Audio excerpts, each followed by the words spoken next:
Puji Tuhan, saya sampaikan selamat sore dan salam sejahtera dalam Tuhan kita Yesus Kristus. Haleluya. Sungguh bersyukur kita boleh kembali bersama-sama beribadah kepada Tuhan, dan mari kita akan kembali belajar dari firman-Nya. Saya akan masih berkhotbah dari kitab Kisah Para Rasul. Kita sampai pada pasal 11 dan saya akan berkhotbah dari ayat 1 sampai ayat yang ke-18. Ayat-ayat ini adalah pengulangan dari apa yang kita bahas minggu yang lalu, tetapi saya akan membahas dari sisi yang lain mengenai apa yang menjadi kehendak Tuhan dalam kehidupan kita. Mari kita sama-sama membaca Kisah Rasul pasal 11 ayat 1 sampai ayat yang ke-18. Demikian firman Tuhan. Rasul-rasul dan saudara-saudara di Yudea mendengar bahwa bangsa-bangsa lain juga menerima firman Allah.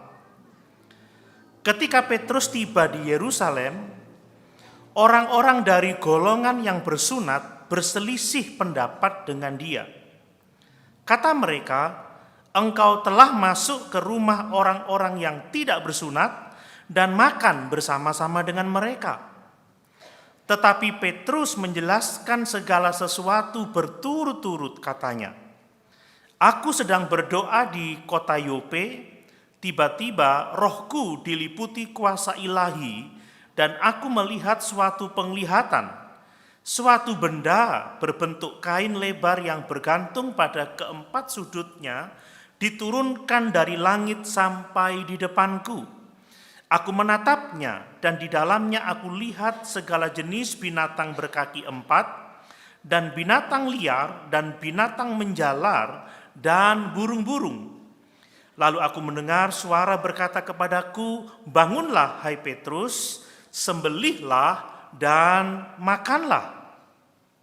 Tetapi aku berkata, 'Tidak Tuhan, tidak. Sebab belum pernah sesuatu yang haram dan yang tidak tahir masuk ke dalam mulutku. Akan tetapi untuk kedua kalinya suara dari sorga berkata kepadaku, apa yang dinyatakan halal oleh Allah tidak boleh engkau nyatakan haram.' Hal itu terjadi sampai 3 kali, lalu semuanya ditarik kembali ke langit. Dan seketika itu juga 3 orang berdiri di depan rumah di mana kami menumpang. Mereka diutus kepadaku dari Kaisarea. Lalu kata Roh kepadaku, 'Pergi bersama mereka dengan tidak bimbang.' Dan 6 saudara ini menyertai aku. Kami masuk ke dalam rumah orang itu, dan ia menceritakan kepada kami bagaimana ia melihat seorang malaikat berdiri di dalam rumahnya dan berkata kepadanya, 'Suruhlah orang ke Yope untuk menjemput Simon yang disebut Petrus. Ia akan menyampaikan suatu berita kepada kamu yang akan mendatangkan keselamatan bagimu dan bagi seluruh isi rumahmu.' Dan ketika aku mulai berbicara, turunlah Roh Kudus ke atas mereka sama seperti dahulu ke atas kita. Maka teringatlah aku perkataan Tuhan, Yohanes membaptis dengan air, tetapi kamu akan dibaptis dengan Roh Kudus. Jadi, jika Allah memberikan karunia-Nya kepada mereka sama seperti kepada kita pada waktu kita mulai percaya kepada Yesus Kristus, bagaimanakah mungkin aku mencegah dia?" Ketika mereka mendengar hal itu, mereka menjadi tenang, lalu memuliakan Allah, katanya, "Jadi kepada bangsa-bangsa lain juga Allah mengaruniakan pertobatan yang memimpin kepada hidup." Haleluya. Puji Tuhan. Kita masih akan belajar dari kisah pertobatan atau keselamatan Cornelius, seorang perwira Romawi yang percaya kepada Yahweh. Dia seorang yang saleh, dia seorang yang takut akan Tuhan, dan dia banyak bersedekah untuk bait Allah orang Yahudi. Tetapi kita sudah belajar minggu yang lalu bahwa Kornelius selamat bukan karena kesalehannya sendiri. Kalau dia saleh karena pertama-tama Tuhan yang mencari Kornelius. Karena Tuhan yang beracara dengan Kornelius, dan pada akhirnya Allah melalui malaikatnya menasihatkan atau memerintahkan Kornelius untuk mengutus beberapa orang berjumpa dengan Petrus di Yope, dan kemudian Allah berbicara kepada Petrus melalui penglihatan dan mengutus Petrus untuk datang ke tempat tinggal Kornelius. Dan apa yang kita lihat tatkala Kornelius memberitakan firman Tuhan, maka Kornelius dan teman-temannya dan seluruh keluarganya, mereka diselamatkan, mereka penuh dengan Roh Kudus, mereka dibaptis, dan mereka pada akhirnya meminta Petrus untuk tinggal beberapa hari karena mereka ingin belajar lebih lagi tentang kekristenan. Nah, melalui teks kita yang sekarang ini sepertinya adalah pengulangan. Tetapi apa yang diulang itu selalu penting. Amin, Bapak Ibu. Amin. Yang diulang itu selalu penting, saudara. Dan melalui teks ini kita akan belajar tentang bagaimana Allah itu mengubah cara berpikir umatnya atau pengikutnya. Bagaimana cara Allah mengubah cara berpikir kita supaya kita dapat dipakai untuk melakukan kehendaknya. Bapak Ibu, semua kita dipanggil untuk memiliki pikiran Kristus dalam kehidupan kita. Amin. Kalau kita tidak memiliki pikiran Kristus, kalau pikiran kita tidak diubah selaras dengan pikiran Kristus, kita tidak akan pernah bisa memahami rencana Allah. Kita tidak akan pernah bisa memahami apa yang dikehendaki Allah dan apa yang Allah inginkan dalam kehidupan kita. Seringkali yang membuat kita tidak bisa mengerti kehendak Allah, tidak bisa menuruti rencananya karena cara berpikir kita yang berbeda dengan pikiran Kristus. Itu sebabnya sebagai orang-orang Kristen kita harus terus menyelaraskan pikiran kita dengan pikiran Allah. Mari kita akan belajar bersama-sama tentang bagaimana kita bisa merubah pikiran kita, atau bagaimana cara Allah merubah pikiran kita supaya kita memiliki pikiran Kristus, dan dengan demikian kita bisa dipakai Allah untuk melakukan kehendaknya. Nah, berbicara tentang pikiran Bapak Ibu yang dikasih oleh Tuhan, setiap kita itu punya kebiasaan berpikir. Kita ini memiliki kebiasaan mental yang berbeda-beda. Saya sendiri kadang-kadang heran ya, saya ini mengajar sudah lama ya. Kadang-kadang saya merasa sudah mengajar dengan baik, tetapi heran sekali kalau ternyata mahasiswa saya itu pikirannya tidak mau berubah seperti yang saya ajarkan. Memang sulit sekali saudara ya merubah pikiran itu.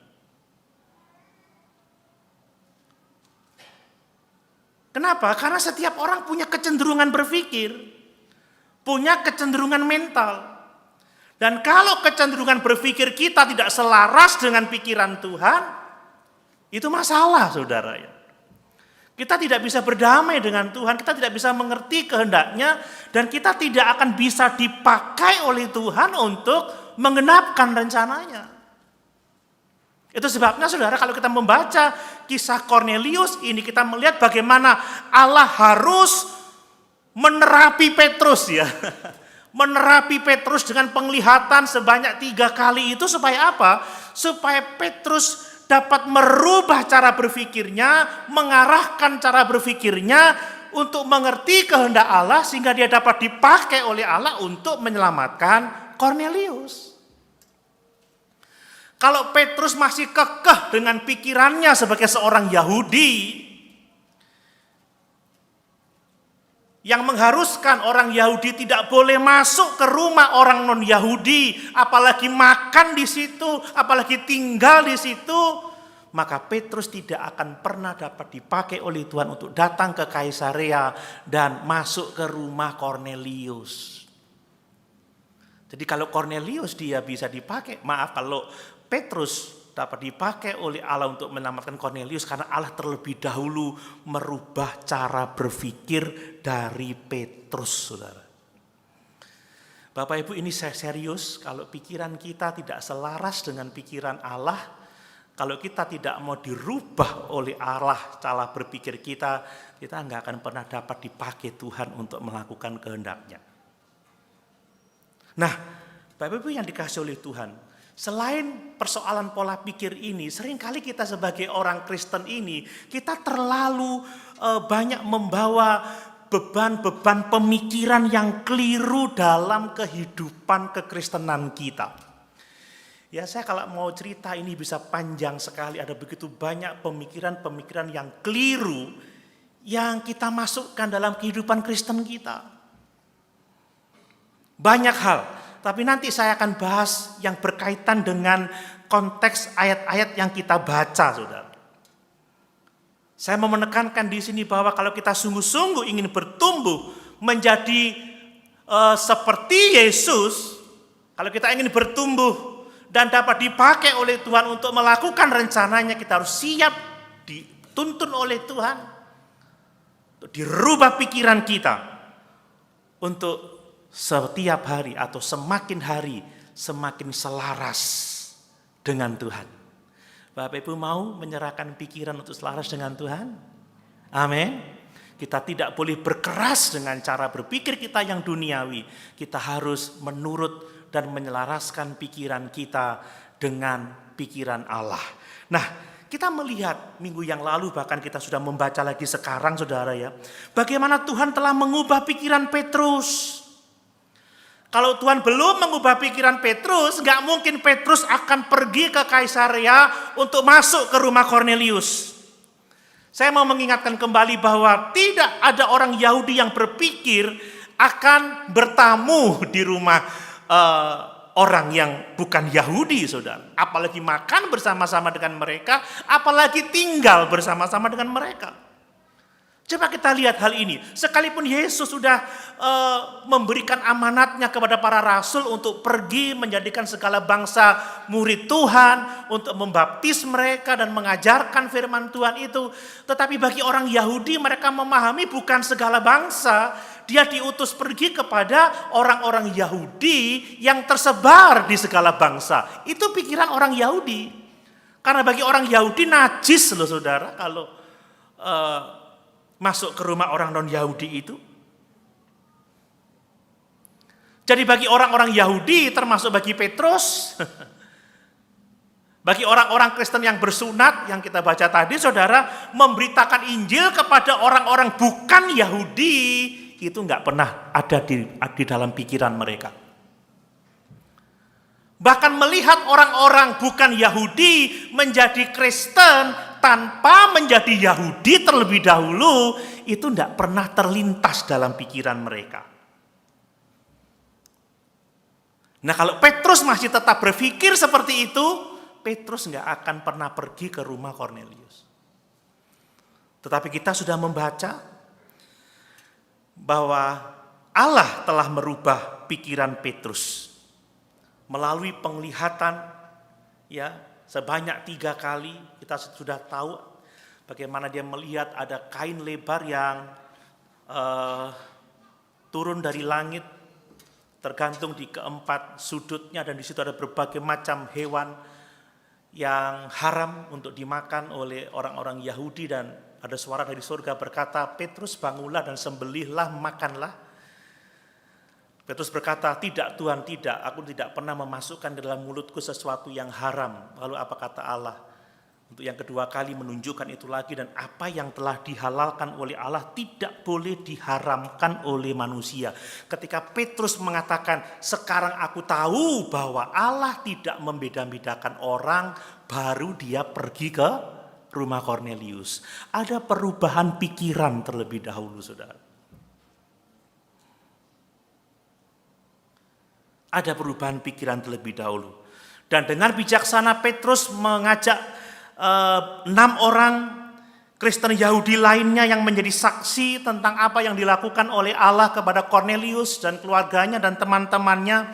Mereka melihat bagaimana Roh Kudus turun atas Kornelius, seluruh keluarga dan sahabat-sahabatnya pada waktu itu. Roh Kudus telah turun sebagaimana Roh Kudus dicurahkan pada hari Pentakosta. Dan ketika Petrus kembali ke Yerusalem kepada orang-orang Yahudi Kristen lainnya, mereka selisih paham karena mereka mendengar Petrus telah masuk ke rumah Kornelius, orang non-Yahudi itu. Kita membaca tadi bahwa orang-orang dari golongan yang bersunat itu berselisih pendapat dengan dia. Tetapi kemudian Petrus menjelaskan apa yang terjadi dan kita melihat mereka bisa mengerti. Tetapi saya mau mengingatkan lagi saudara bahwa untuk Tuhan bisa memakai umatnya, orang-orang percaya, bahkan para rasul, saudara, Tuhan harus mengubah pikiran mereka terlebih dahulu supaya rencananya itu dapat digenapi, saudara. Kalau bangsa-bangsa bukan Yahudi baru selamat ketika mereka menjadi orang Yahudi, maka Injil tidak akan tersebar sampai ke ujung dunia seperti yang kita lihat sekarang ini, saudara. Lukas menuliskan kisah ini secara berulang, mau menunjukkan kepada kita satu hal yang sangat penting. Bahwa kalau kita ingin dipakai oleh Tuhan untuk menggenapkan rencana keselamatan bagi bangsa-bangsa lain, maka kita harus rela diubah pikiran kita supaya selaras dengan pikiran Kristus. Amin. Amin. Bapak Ibu, kita harus siap-siap mengalami perubahan berpikir. Mari kita menyelaraskan pikiran kita dengan Kristus supaya kita bisa dipakai oleh Allah untuk mengerjakan rencananya, untuk kemuliaannya di antara bangsa-bangsa. Mari, ada beberapa hal yang mau saya sampaikan dari teks ini. Yang pertama, saya mau mengemukakan tentang tujuan Allah, saudara ya. Tujuan Allah itu adalah bahwa dirinya akan dimuliakan melalui keselamatan dari setiap bangsa yang ada di muka bumi ini. Ini rencana Allah, saudara. Jadi Allah itu memilih bangsa Yahudi tidak hanya untuk menyelamatkan orang Yahudi, tetapi Allah memilih bangsa Yahudi supaya akhirnya melalui bangsa Yahudi, keselamatan itu menyebar kepada bangsa-bangsa lain. Ini rencana Allah. Dan itulah sebabnya saat ini keselamatan sampai kepada kita, orang bukan Yahudi. Ini telah kita baca di dalam Kejadian pasal 12 ayat yang ketiga. Coba kita baca Kejadian pasal 12 ayat yang ketiga, supaya kita memahami konteksnya. Kejadian pasal 12 ayat yang ketiga. Aku akan memberkati orang-orang yang memberkati engkau dan mengutuk orang-orang yang mengutuk engkau, dan olehmu semua kaum di muka bumi akan mendapat berkat. Perhatikan kata-kata semua kaum di muka bumi akan mendapat berkat. Ini adalah rencana Allah untuk keselamatan segala bangsa, semua kaum di atas muka bumi ini. Allah memilih Abraham, pada akhirnya Allah memilih Yakub, memilih Israel, supaya apa? Supaya melalui orang-orang Yahudi, melalui keturunan Abraham, yaitu di dalam diri Yesus Kristus, maka bangsa-bangsa juga dapat diselamatkan oleh Tuhan. Kemudian coba baca lagi Kejadian 22 ayat 18. Tuhan menegaskan lagi kepada Abraham, Kejadian pasal 22 ayat 18. Ditulis seperti ini.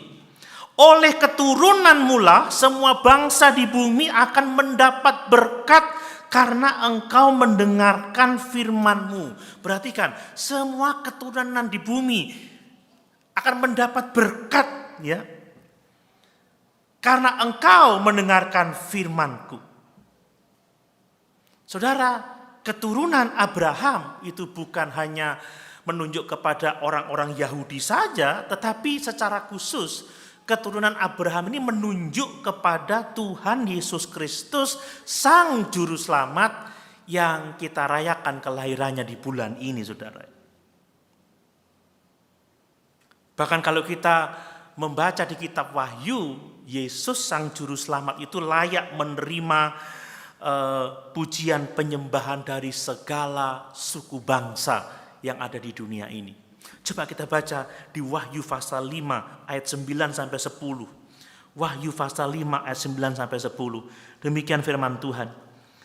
Engkau layak menerima gulungan kitab itu dan membuka meterai-meterainya, karena engkau telah disembelih dan dengan darahmu engkau telah membeli mereka bagi Allah dari tiap-tiap suku dan bahasa dan kaum dan bangsa. Dan engkau telah membuat mereka menjadi suatu kerajaan dan menjadi imam-imam bagi Allah kita, dan mereka akan memerintah sebagai raja di bumi. Jadi tujuan Allah, saudara, bahwa Allah itu akan dimuliakan melalui keselamatan yang dianugerahkannya kepada segala bangsa melalui Tuhan dan Juru Selamat kita Yesus Kristus. Amin.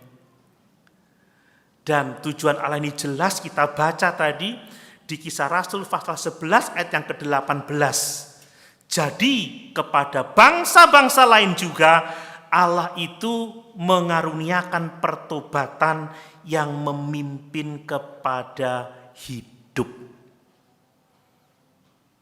Jadi di dalam Yesus Kristus keselamatan itu untuk segala bangsa. Amin. Tidak hanya untuk suku tertentu, ya, tidak hanya untuk orang Yahudi, tetapi untuk segala bangsa. Ini adalah rahasia Kristus yang dinyatakan kepada kita.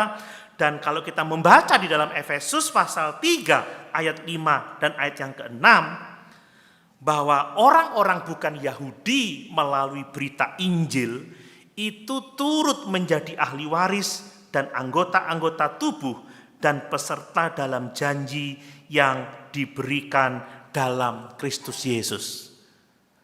Bapak Ibu, selama 2000 tahun keselamatan itu adalah melalui bangsa Israel, umat pilihan Allah. Tetapi di dalam Yesus, keselamatan telah meluas kepada bangsa-bangsa lain. Itu sebabnya Yohanes menulis, karena begitu besar kasih Allah akan dunia ini, bukan hanya kepada bangsa Yahudi, tetapi kasih Allah akan dunia ini, supaya barang siapa yang percaya kepadanya, setiap orang, semua orang dari seluruh suku bangsa yang ada di atas muka bumi ini, yang percaya kepadanya tidak binasa, melainkan beroleh hidup yang kekal. Mari kita memahami bahwa tujuan Allah adalah dirinya dimuliakan melalui keselamatan yang dianugerahkan kepada segala bangsa. Keselamatan tidak hanya untuk orang Yahudi saja atau tidak untuk suku-suku tertentu saja, tetapi keselamatan itu untuk segala bangsa. Nah, berbicara mengenai keselamatan untuk segala bangsa, saudara, ada beberapa implikasi yang akan saya sampaikan secara singkat saja, saudara, bahwa dalam menyelamatkan bangsa-bangsa, saudara, inisiatif sepenuhnya itu datang dari Tuhan. Ini adalah pekerjaan Tuhan. Ini adalah program Tuhan. Jadi menyelamatkan semua bangsa. Ini adalah pekerjaan Tuhan, rencana Tuhan, program Tuhan. Tetapi kita juga harus melihat bahwa untuk melakukan itu, Allah itu berkenan memakai manusia. Allah itu berkenan memakai umatnya, saudara. Dia punya rencana, dia mau menyelamatkan segala bangsa, tetapi Allah itu berkenan memakai umatnya, orang-orang yang percaya, saudara. Kita sudah belajar bersama-sama bahwa keselamatan Kornelius semuanya adalah inisiatif dari Tuhan. Tuhan yang memberikan penglihatan kepada Petrus tentang kain lebar yang berisi berbagai macam binatang yang ditawarkan untuk disembelih dan dimakan oleh Petrus. Kemudian Tuhan yang menjumpai Kornelius melalui seorang malaikat dan memberikan instruksi untuk mengirim beberapa orang menjumpai Petrus yang tinggal di Yope pada waktu itu. Tuhanlah yang mengatur pertemuan antara Petrus dengan ketiga orang utusan Kornelius, Tuhanlah yang menggerakkan 6 orang Yahudi Kristen untuk menyertai Petrus. Tuhanlah yang menyuruh Petrus untuk tidak ragu-ragu mengikuti 3 orang ini untuk pergi ke Kaisaria menemui Kornelius, saudara. Semua adalah pekerjaan Tuhan. Dia berdaulat menyelamatkan bangsa-bangsa bukan Yahudi.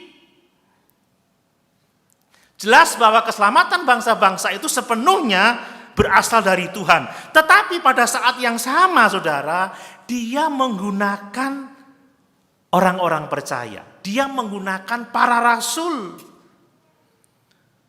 untuk menyebarkan Injil, untuk menyampaikan berita yang mendatangkan keselamatan itu, saudara ya. Lihat bahwa malaikat yang diutus oleh Tuhan itu tidak memberitakan Injil kepada Kornelius, tidak sama sekali, melainkan mengatakan apa yang perlu Kornelius lakukan untuk Petrus bisa datang ke rumah Kornelius. Dan pada akhirnya Korneliuslah yang memberitakan Injil, Petruslah yang memberitakan Injil kepada Kornelius. Dan pada akhirnya Kornelius dapat diselamatkan dan menerima karunia Roh Kudus. Bapak Ibu yang dikasihi oleh Tuhan, Tuhanlah yang berdaulat menyelamatkan bangsa-bangsa. Tetapi Tuhan yang berdaulat, Tuhan yang mengatur dan yang menggerakkan segala sesuatu itu, Dia memakai kita orang-orang percaya untuk menjangkau jiwa-jiwa agar dapat diselamatkan. Amin. Amin. Bapak Ibu mau dipakai oleh Tuhan untuk menjangkau jiwa-jiwa? Jangan berdoa, Tuhan kirim malaikat supaya suamiku bertobat. Tuhan kirim malaikatmu supaya saudara-saudaraku terima Yesus. Enggak. Saudaralah yang akan dipakai oleh Tuhan untuk menjangkau jiwa-jiwa itu. Keselamatan bangsa-bangsa adalah inisiatif Tuhan, pekerjaan Tuhan, rencana Tuhan, program Tuhan. Tetapi di saat yang sama, Tuhan melakukan itu dengan perantaraan kita, dengan memakai kita umat ketebusannya. Mari saudara, di zaman akhir ini, di mana kedatangan Tuhan sudah mendekat, mari kita memberi diri untuk dipakai oleh Tuhan menjangkau jiwa-jiwa yang belum diselamatkan itu. Nah, lalu implikasinya apa lagi? Kalau kita orang-orang percaya tidak mau terlibat memberitakan Injil, saudara, kepada orang-orang lain, kepada bangsa-bangsa lain, saudara, sebenarnya kita ini tidak pernah terlibat dalam pekerjaan Tuhan. Kita ini tidak pernah terlibat dalam tujuan Tuhan. Misi penjangkauan jiwa-jiwa bukanlah misi untuk orang-orang tertentu, bukanlah misi untuk para pendeta atau para misionari atau para guru-guru agama, tidak. Misi Allah adalah untuk dilakukan oleh setiap orang yang percaya kepada Tuhan. Amanat agung tidak hanya untuk para rasul. Amanat agung itu untuk semua orang percaya. Amin. Pergi, jadikanlah semua bangsa muridku. Itu panggilan untuk semua kita orang percaya. Jadi kalau Allah yang berdaulat untuk menyelamatkan bangsa-bangsa, memakai orang-orang percaya untuk menjangkau jiwa-jiwa itu dengan Injil, maka kalau kita tidak mau terlibat dalam pelayanan pemberitaan Injil, maka kita tidak pernah terlibat dalam pekerjaan Tuhan. Kita tidak pernah terlibat dalam rencana Allah untuk keselamatan bangsa-bangsa itu. Bapak Ibu, kalau kita tidak mau terlibat pada pekerjaan Tuhan, menurut saya itu sesuatu yang tidak bisa dimaafkan, saudara.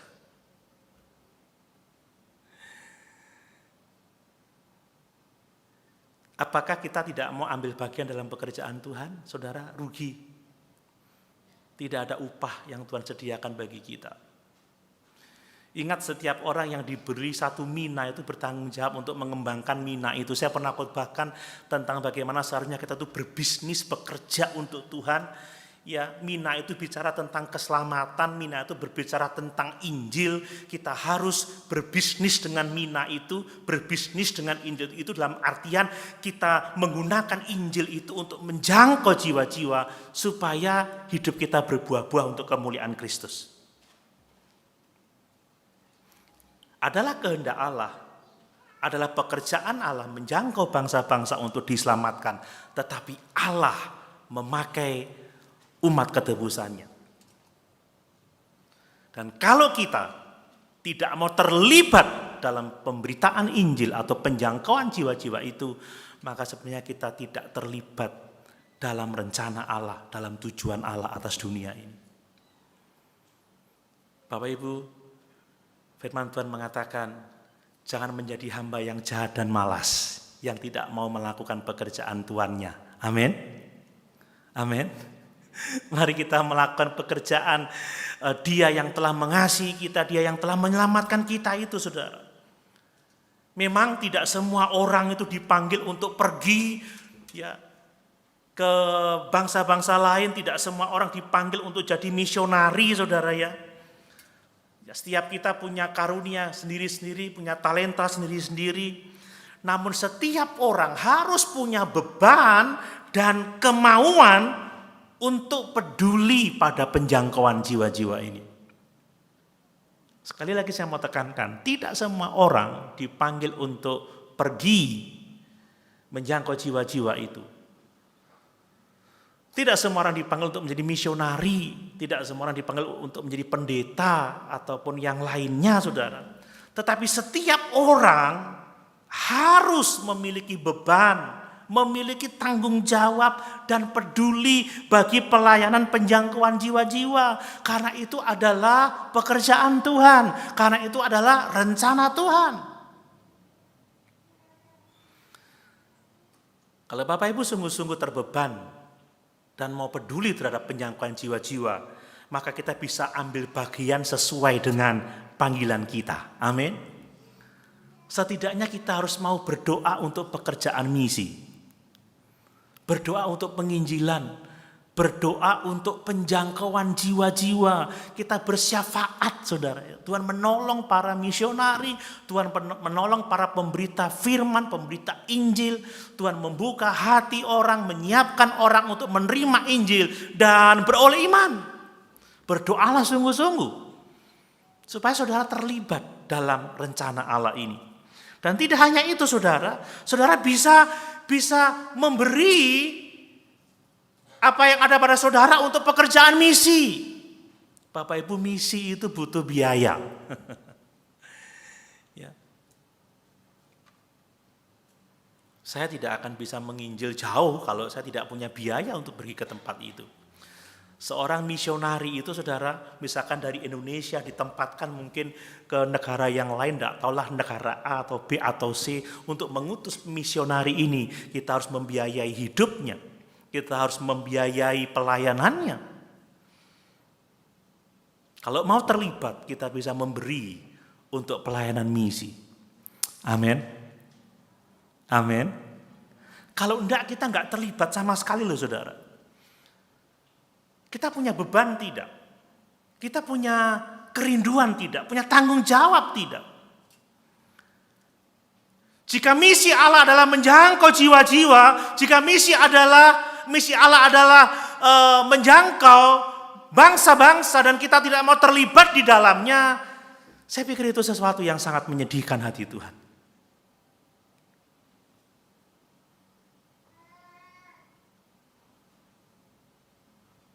Mari kita mau terlibat dalam pelayanan pekerjaan Tuhan. Amin.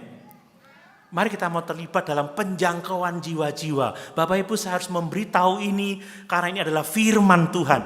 Kalau misi Allah adalah menjangkau jiwa-jiwa dan kalau misi Allah adalah menggunakan kita orang-orang percaya, kalau kita nggak mau terlibat dalam misi itu, nggak mau mengambil bagian dalam misi itu, maka kita akan sangat mengecewakan Tuhan. Itu adalah satu hal yang, maaf kalau saya katakan tidak bisa dimaafkan, saudara. Ini pekerjaan Tuhan, ini misi Tuhan. Masa kita pengikutnya tidak mau terlibat, tidak mau ambil bagian dalam penjangkauan jiwa-jiwa. Mungkin saudara tidak diutus tapi berdoalah untuk misi. Mungkin saudara tidak diutus tetapi beri apa yang dapat saudara beri untuk pekerjaan misi. Kita bisa memberi support supaya pelayanan ini dapat berjalan sehingga ada jiwa-jiwa dijangkau dan dimenangkan untuk hormat dan kemuliaan bagi nama Tuhan. Amin. Yang berikutnya saudara, karena misi Allah itu adalah menjangkau orang-orang dari segala suku bangsa, maka gereja kita ini atau gereja lokal ini harus melayani semua orang dari suku bangsa yang ada di lingkungan sekitar kita, saudara. Gereja tidak boleh hanya untuk suku tertentu, hanya untuk kelompok etnis tertentu. Kalau di lingkungan kita ada begitu banyak suku, ada begitu banyak etnis, maka gereja bertanggung jawab melayani semua suku, semua etnis. Karena itu adalah tujuan Allah menyelamatkan semua suku bangsa itu, saudara. Kalau kita tidak mau melayani ya orang-orang yang berbeda suku dengan kita, yang berbeda ras dengan kita, yang berbeda etnis atau dari suku bangsa lain, maka kita tidak melakukan misi Allah. Tidak melakukan rencana Allah untuk menjangkau jiwa-jiwa dari segala bangsa itu. Makanya saudara, sebagai sebuah gereja, kita harus memikirkan cara bagaimana kita bisa melayani semua orang percaya dari latar belakang yang berbeda. Saya selalu katakan bahwa gereja kita ini gereja yang seperti yang dikehendaki oleh Tuhan. Ya, kita kumpul dari berbagai suku bangsa, maksud saya suku-suku di Indonesia ya, dari berbagai macam budaya, dan kita semua berkumpul di sini karena Injil Tuhan Yesus Kristus. Amin. Ini sesuatu yang harus kita pertahankan dan terus kita kembangkan supaya kita sebagai gereja bisa melayani semua orang dari berbagai macam suku yang ada di daerah kita. Ini tanggung jawab kita, saudara. Kita tidak boleh melayani hanya kepada kelompok masyarakat tertentu, tapi kita harus melayani semua orang dengan pemberitaan Injil Yesus Kristus, karena Tuhan mau ada orang-orang yang diselamatkan dari berbagai suku bangsa itu. Itu yang pertama. Yang kedua, perhatikan saudara, bahwa berkaitan dengan misi Allah untuk menjangkau jiwa dari segala suku bangsa, seringkali kita ini membawa pikiran yang salah ke dalam kekristenan, ke dalam kehidupan pelayanan kita, saudara. Harus kita akui bahwa secara alami kita ini etnosentris, saudara ya. Kita ini membawa pandangan teologis yang salah dalam kehidupan kekristenan kita. Orang yang etnosentris ini memandang segala sesuatu atas dasar budayanya, atas dasar dirinya sendiri, saudara. Contoh ya saudara ya, lihat, orang-orang selalu senang membuat persekutuan orang yang homogen. Contoh, membuat kebaktian para pengusaha, kemudian kebaktian para pendeta, kebaktian generasi Z misalkan. Mungkin suatu waktu membuat kebaktian para bos kan begitu. Jadi ini etnosentris. Kita buat kebaktian seorang yang kelompok etnis ini misalkan. Saudara, ini adalah pikiran yang salah yang kita masukkan dalam pelayanan kekristenan, saudara. Karena Allah mau menjangkau beberapa orang dari tiap suku bangsa. Seringkali kita memasukkan pikiran yang seperti ini di dalam kehidupan pelayanan kita. Itu sebabnya kata Rasul Paulus dalam Roma pasal 12, berubahlah melalui pembaharuan budimu. Ketika kita mempelajari firman Tuhan, pikiran kita sudah mulai diubahkan supaya kita tidak menjadi orang yang etnosentris, yang memasukkan pikiran-pikiran kita yang salah ke dalam kehidupan kekristenan kita. Saya ajak kita melihat apa yang salah dengan pikiran orang-orang Yahudi Kristen yang ada di Yerusalem pada waktu itu dalam konteks ini. Bapak Ibu, ini memang agak sulit, ya ini agak seperti kuliah, tetapi ini penting saudara ya, karena ini menyangkut hubungan kita dengan Tuhan dan sesama. Perhatikan pemikiran yang salah yang ada dalam kehidupan orang-orang Yahudi Kristen pada waktu itu. Jadi menurut mereka tradisi itu lebih penting daripada keselamatan.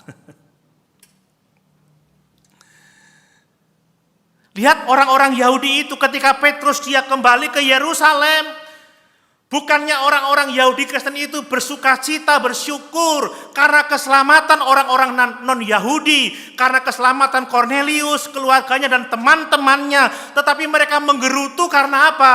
Karena dalam budaya Yahudi tidak boleh seorang Yahudi itu masuk ke rumah orang non-Yahudi. Jadi seringkali bahwa kita lebih mementingkan budaya, lebih mementingkan tradisi daripada keselamatan jiwa-jiwa itu. Waduh, ini masalah saudara. Teman-teman Petrus, Yahudi Kristen, orang-orang bersunat itu lebih memikirkan bagaimana Petrus akan dinajiskan dengan persekutuan dengan Kornelius daripada memikirkan betapa senangnya melihat keselamatan jiwa-jiwa itu, saudara. Ini pemikiran yang salah. Dan kita seringkali melakukan hal yang sama, saudara ya. Seringkali kita lebih mengedepankan tradisi atau cara-cara melakukan sesuatu ketimbang dari keselamatan jiwa-jiwa yang terhilang, saudara. Ya maaf saja, saudara ya, kadang gereja kita dipandang kuno ya, karena semua orang harus mengikuti aturan tertentu dan ketentuan-ketentuan yang mengikat gitu. Jadi kalau ada orang-orang baru yang baru percaya Yesus, kemudian masuk ke gereja ini contoh saja.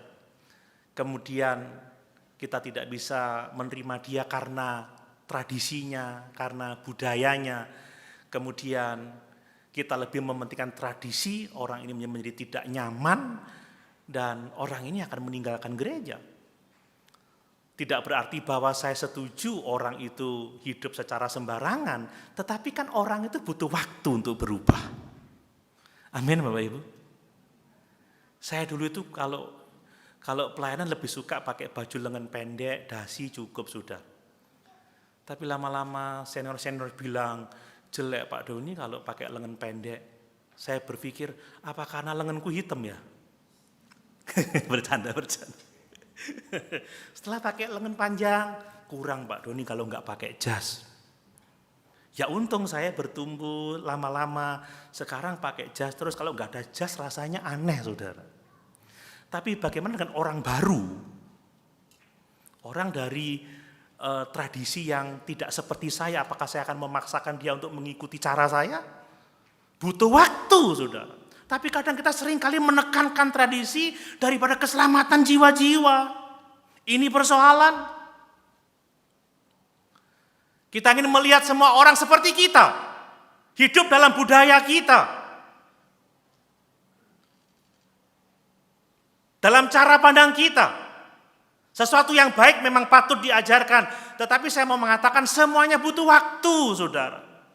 Jika ada beban-beban tradisi, beban-beban budaya yang menghalangi komitmen kita untuk memeluk jiwa-jiwa yang percaya kepada Yesus, untuk menjangkau jiwa-jiwa yang percaya kepada Yesus, orang-orang yang berbeda budaya atau tradisi dengan kita, maka kita harus menanggalkan semua beban itu. Kalau tidak, kita tidak bisa dipakai oleh Tuhan untuk menjangkau jiwa-jiwa itu. Tetapi tidak berarti bahwa kita mau mengikuti semua budaya, tidak. Kita tetap seperti kita dalam budaya kita, tetapi tidak memaksakan orang lain untuk mengikuti budaya kita. Seperti itu.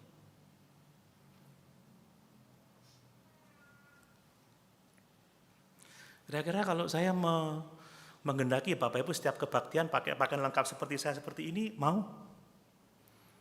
Mau Bapak Ibu? Semua yang bergereja minggu depan harus pakai jas lengkap, dasi, sepatu pantofel, nggak boleh pakai sepatu kets. Mungkin minggu depan sepi seperti itu. Ya Pak ya. Ini contoh saudara. Fokus utama kita seharusnya pemberitaan Injil. Fokus utama kita seharusnya adalah penjangkauan jiwa-jiwa.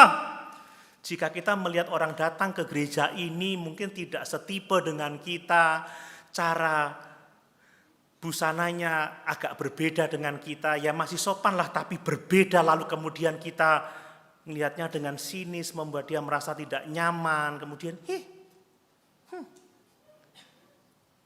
orang itu sudah nggak akan lagi datang, saudara. Kalau kita melihat orang yang berbeda dengan kita masuk di ruangan ini dan kita tidak menyambut dia, tidak membuat dia merasa nyaman, bisa mendengarkan firman, merasa diterima, maka kita tidak melakukan kehendak Tuhan. Karena memang gereja adalah kumpulan semua orang percaya dari berbagai suku bangsa. Amin. Amin. Dari berbagai macam budaya. Minggu lalu saya katakan yang penting sopan, rapi, ya, bersih, memenuhi standar budaya yang diterima oleh masyarakat secara umum. Why not, kan begitu?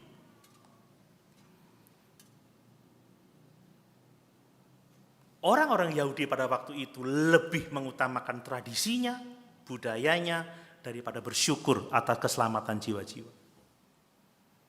Mari kita bisa menerima satu dengan yang lain, karena itu yang dikehendaki oleh Tuhan dalam kehidupan kita. Amin. Nah, pemikiran yang salah berikutnya adalah apa? Gereja itu harus terdiri dari orang-orang yang seperti saya, begitu kan? Harus mengikuti cara saya, pikiran saya, budaya saya, tradisi saya. Kita sangat sulit untuk menerima orang yang berbeda dengan kita. Seperti tadi saya katakan, kita lebih suka sesuatu yang sifatnya homogen, saudara ya. Menjangkau orang-orang yang sama seperti kita. Menjangkau kelompok-kelompok tertentu.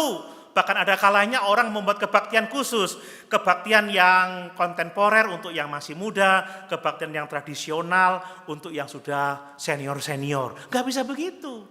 Saudara, kita harus belajar berkumpul bersama-sama antara yang muda, yang tua, untuk saling memahami, untuk membangun sebuah persekutuan, bisa menerima satu dengan yang lain. Ada kalanya lagunya sedikit cepat, ada kalanya juga lagu-lagu lama. Kita harus bisa menerima semuanya. Jangan yang tua tidak mau kumpul sama yang muda nggak mau kumpul sama yang tua. Wah, ini susah, saudara.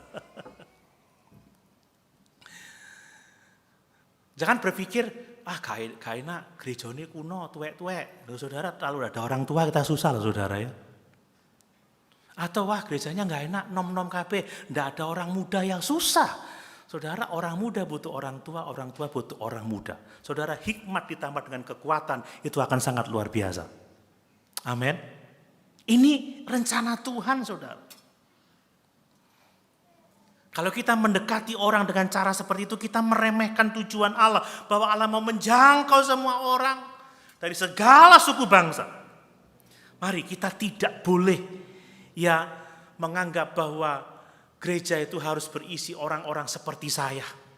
Tidak bisa, orang itu berbeda-beda. Kemudian saudara, sering kali kita berpikir salah karena orang-orang Yahudi pada waktu itu, Tuhan itu harus melakukan sesuatu dengan cara saya. Saya yakin pada akhirnya orang-orang Yahudi itu senang ya kalau ada keselamatan dari bangsa-bangsa lain, tetapi harus dengan cara saya. Tuhan, mereka boleh menerima keselamatan tetapi harus menjadi Yahudi terlebih dahulu. Nah, ini yang menjadi susah. Kadang kita memaksa Tuhan untuk mengikuti cara kita, untuk melakukan kehendak kita, saudara. Tetapi Petrus dikejutkan oleh Tuhan dengan pendekatan yang sangat berbeda. Bahwa tatkala Petrus menyampaikan firman Tuhan, sebelum dia selesai berbicara, orang-orang non-Yahudi ini penuh dengan Roh Kudus. Dan mereka semua diselamatkan. Amin, Bapak Ibu. Ini adalah kehendak Allah untuk penjangkauan jiwa-jiwa.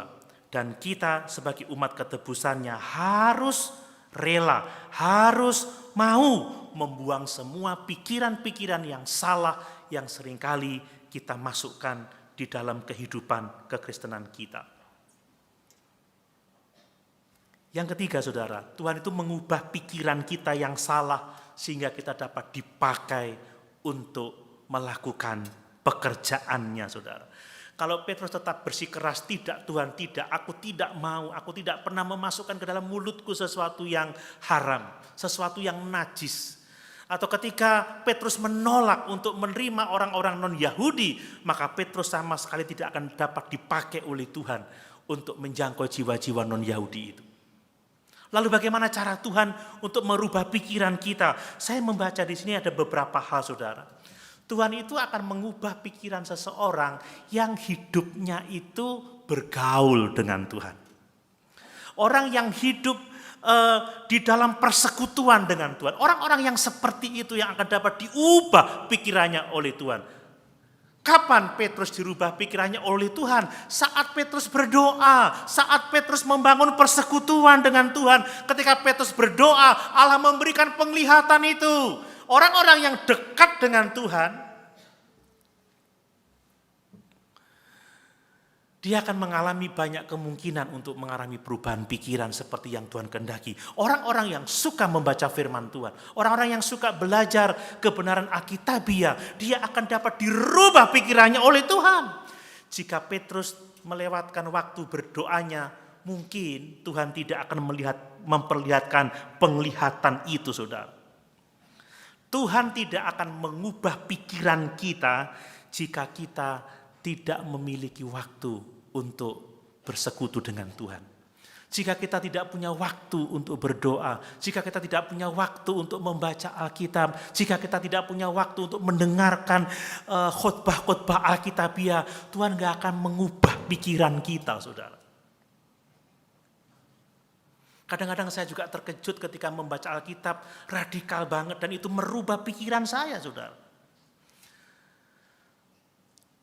Berikutnya Tuhan itu mengubah pikiran kita melalui apa? Melalui membawa kita ke keadaan yang tidak nyaman, saudara. Perubahan yang sifatnya sangat radikal. Bayangkan, tiba-tiba ditunjukkan sebuah penglihatan yang seperti itu, dia dipaksa untuk memakan sesuatu yang haram baginya. Dan itu ditegaskan sebanyak 3 kali, saudara. Kadang benturan-benturan dalam hidup ini yang direncanakan oleh Tuhan, itu akan menolong kita untuk mengalami perubahan pikiran. Kemudian Tuhan itu seringkali mengulang-ulang sesuatu untuk merubah pikiran kita. Petrus melihat penglihatan itu sebanyak 3 kali, baru dia bisa berubah, saudara. Lukas menuliskan kisah ini 2 kali, supaya kita bisa belajar tentang perubahan pemikiran ini. Sesuatu yang berulang-ulang itu adalah proses yang penting untuk kita alami supaya kita bisa mengalami perubahan pikiran. Kalau kita nggak berulang-ulang baca firman, nggak berulang-ulang merenungkan firman, nggak berulang-ulang mendengarkan khotbah-khotbah Alkitabiah, kita nggak akan bisa mengalami perubahan pikiran, saudara. Harus berulang-ulang, membaca terus, sampai kita paham, sampai kita bisa, oh ini loh maksud Tuhan, oh ini loh rencana Tuhan. Kalau kita tidak mau berulang-ulang, kita tidak akan cepat paham, saudara. Kemudian Tuhan itu merubah pikiran kita melalui apa? Melalui firman-Nya, saudara. Ketika Petrus melihat bahwa orang-orang non-Yahudi itu terima Roh Kudus, dia berkata apa? Maka teringatlah aku akan perkataan dari Tuhan Yesus. Yohanes membaptis kamu dengan air, tetapi aku akan membaptis kamu dengan Roh Kudus, saudara. Hanya melalui firman Tuhan, maka Tuhan bisa merubah pikiran kita. Tuhan akan merubah pikiran kita dengan memberitahu kita bahwa Dialah yang berdaulat atas gerejanya, bukan kita, saudara. Seringkali kita mau mengatur gereja itu seperti maunya kita. Ini gerejaku, mau tak atur semauku. Saudara, gereja ini bukan gereja kita, gereja ini milik Tuhan. Amin. Yang berdaulat atas gereja ini bukan kita manusia, yang berdaulat atas gereja ini adalah Tuhan. Makanya gereja harus diatur sesuai dengan kehendak Tuhan, bukan yang sesuai dengan kehendak kita, yang sesuai dengan kemauan kita, apa yang cocok pada pemikiran kita, tidak sama sekali. Kita harus mengatur gereja ini sesuai dengan kehendak Tuhan, sesuai dengan rencana Tuhan, bukan seperti yang kita mau. Kalau kita memaksakan kehendak kita pada kehidupan gereja ini, maka kita akan menghalang-halangi rencana Tuhan atas gereja ini.